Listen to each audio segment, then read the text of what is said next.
አቢጌል ታሪክ ሰራች። አቶ ደረጀ በጣም ተገረመ። ሰላም ሰላም! ውድና የተከበራችሁ ውድ ቤተሰቦቼ ሰላማችሁ ብዝት ይበልልኝ እያልኩ ዳጣን ድራማ ይዤላችሁ መጥቻለሁ። እንደምትወዱት ተስፋ አደርጋለሁ። ተወደዳችሁት ቪዲዮ ሼር፣ ላይክ እያደረጋችሁ አበረታቱ ስል በአክብሮት እጠይቃለሁ። ፖሊስ ቤታቸው መጥቶ አቢጌል እንድትያዝ ሆናለች። የፈራችው ነገር ደርሶባታል።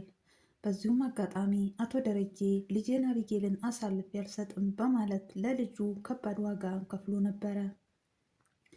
ነገር ግን አቢጌል ማንም ያላሰበውን ትናገራለች ብለው ያልጠበቋትን መልስና ንግግር ነበር ስትሰጥ የነበረው።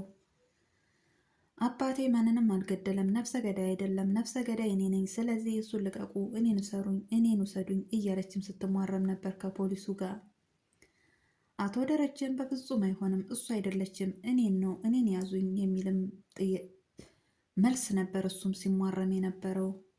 በፍጹም አንድ ሰው እኔ ነኝ የገደልኩት ስላለክ ብቻ መያዝ አትችልም።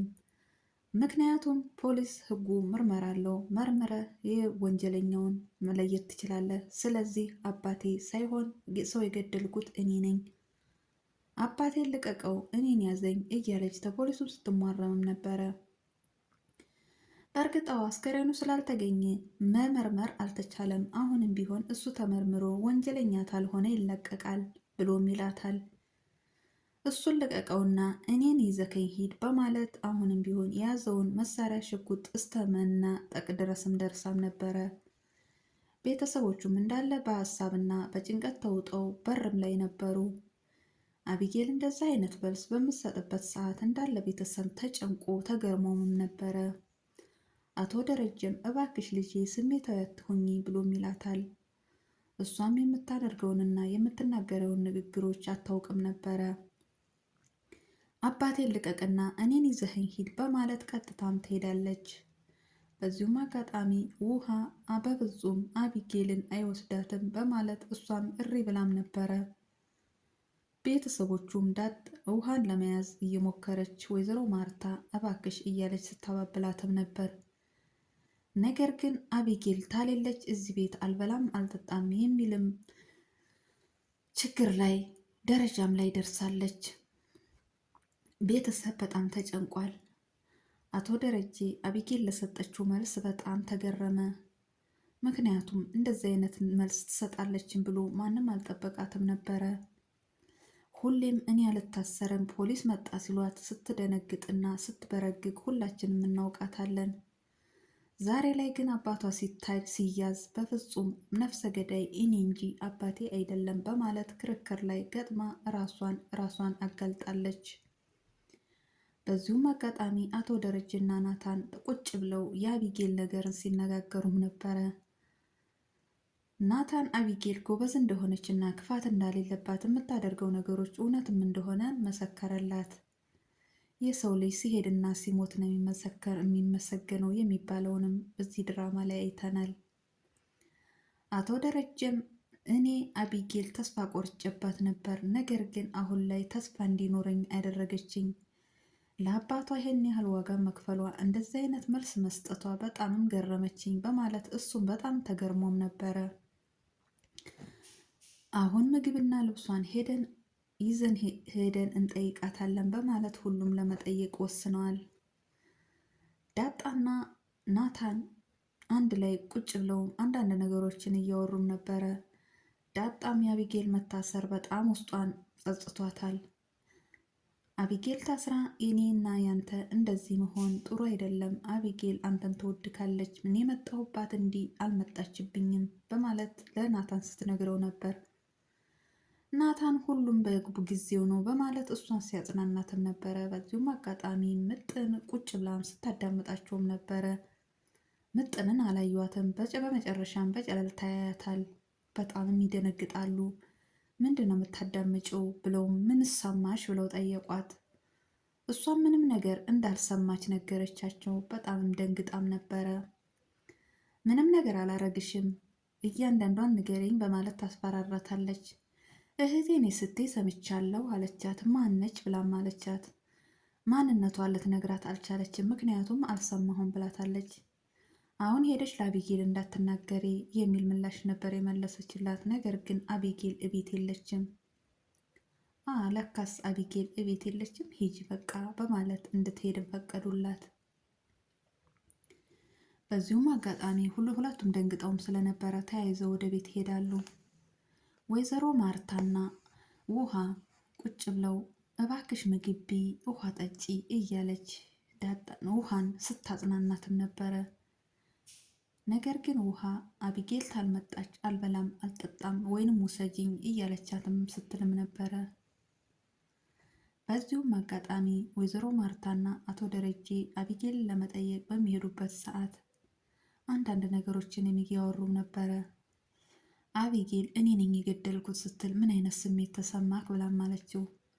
በጣም ነው ደስ ያለኝ፣ ተስፋ ቆርጬባት ነበር፣ ግን ተስፋ እንዲኖረኝ አደረገችኝ። በፍጹም እኔ ያልጠበቅኩትን መልስ ነው የመለሰችው በማለት አቶ ደረጀ በጣም ተገረመ። እሱም ስለ ሰላም ጠየቃት። ሰላም እንደምትመጣ ነገረችሽ ብሎም ይላታል። አዎ ክርስትናውን ታስነሳች በኋላ ትመጣለች እመጣለሁ ብላኛለች ብላም ትለዋለች። በፍጹም እኛ ሰራተኛ አለን፣ ለአንድ ቤት ሰራተኛ ይበቃል። ስለዚህ ባለችበት ቤት እንከራይላታለን፣ እንደምንከራይላት ንገሪያት ይላታል።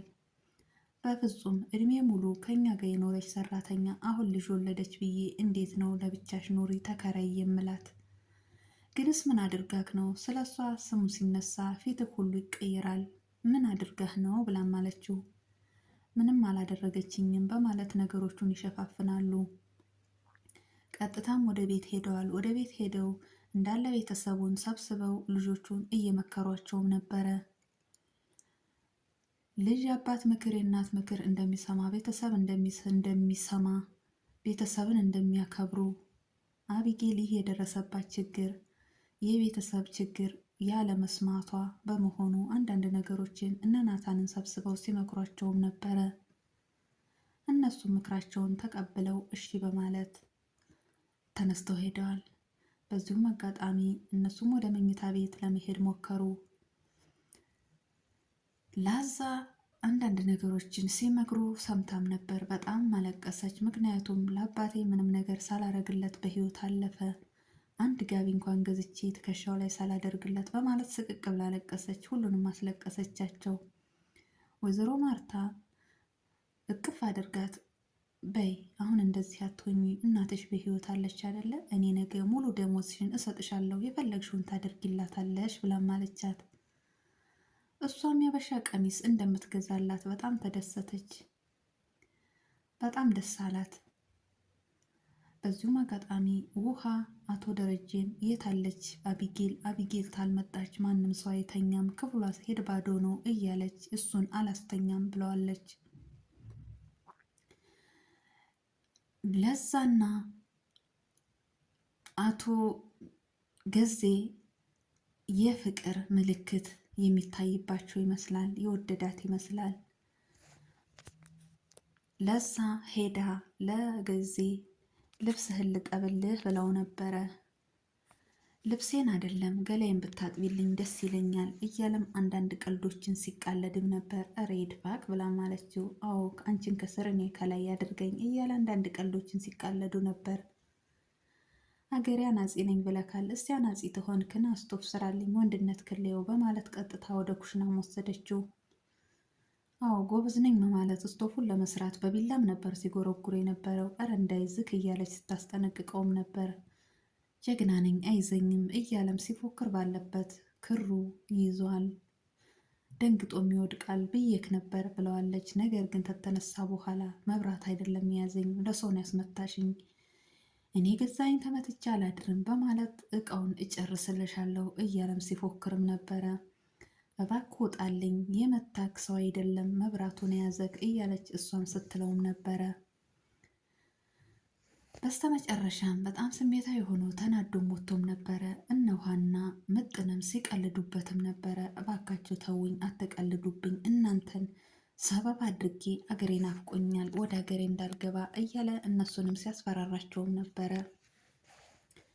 ውሃማ አቢጌልን ታላመጣችሁ አልተኛም እያለች ቤተሰቡን እየረበሸች ባለችበት ሰዓት በራቸው ተንኳኩቷል።